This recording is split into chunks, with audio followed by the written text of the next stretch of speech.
Maharashtra today 24 news, सत्य परिस्थितीचा सविस्तर आढावा।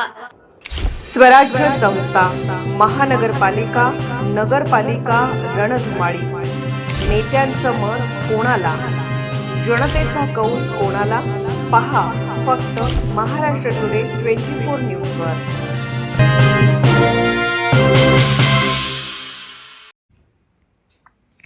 ऑपरेशन प्रहार अंतर्गत डाबकी रोड पोलिसांची कारवाई। 12 तासात बकरी चोरी प्रकरण उघडकीस, 2 आरोपी अटकेत, 3 बकऱ्या जप्त। ऑपरेशन प्रहार अंतर्गत police station Dabki road Akola येथील पोलिसांनी बकरी चोरीच्या प्रकरणात अवघ्या 12 तासाच्या आत आरोपींचा शोध घेऊन गुन्ह्यातील चोरीचा मुद्देमाल जप्त केला आहे। या प्रकरणी पोलीस स्टेशन डाबकी रोड येथे गुन्हा दाखल करण्यात आला होता।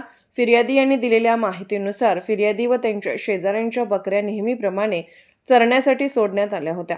मात्र त्यातील फिर्यादी यांची 1 व शेजारील साक्षीदाराच्या 2 अशा एकूण 3 बकऱ्या घरी परत न आल्याने आजूबाजूच्या परिसरात व अकोला शहरात शोध घेण्यात आला, मात्र त्या मिळून आल्या नाहीत।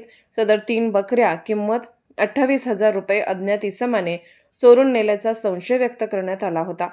गुन्ह्याचा तपास गुन्हे शोध पथकातील पोलीस कॉन्स्टेबल राजेश ठाकूर व पोलीस कॉन्स्टेबल मंगेश गीते यांनी तात्काळ हाती घेतला।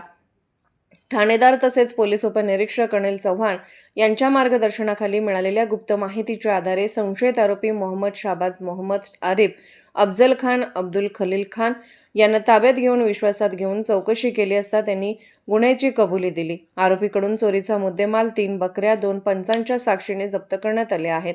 ही यशस्वी कारवाई पोलीस अधीक्षक अर्चित चांडक, अपर पोलीस अधीक्षक रेड्डी, उपविभागीय पोलीस अधिकारी सुदर्शन पाटील, ठाणेदार दीपक कोळी यांच्या मार्गदर्शनाखाली पोलीस उपनिरीक्षक Anil Chavan, ASI Deepak Tayde, police head constable Prem Kashyap, Rajesh Thakur, Mangesh Gite व police station Dabki road Akola येथील कर्मचाऱ्यांनी केले। महाराष्ट्र टुडे मराठीसाठी ब्युरो रिपोर्ट समीर खान, अकोला।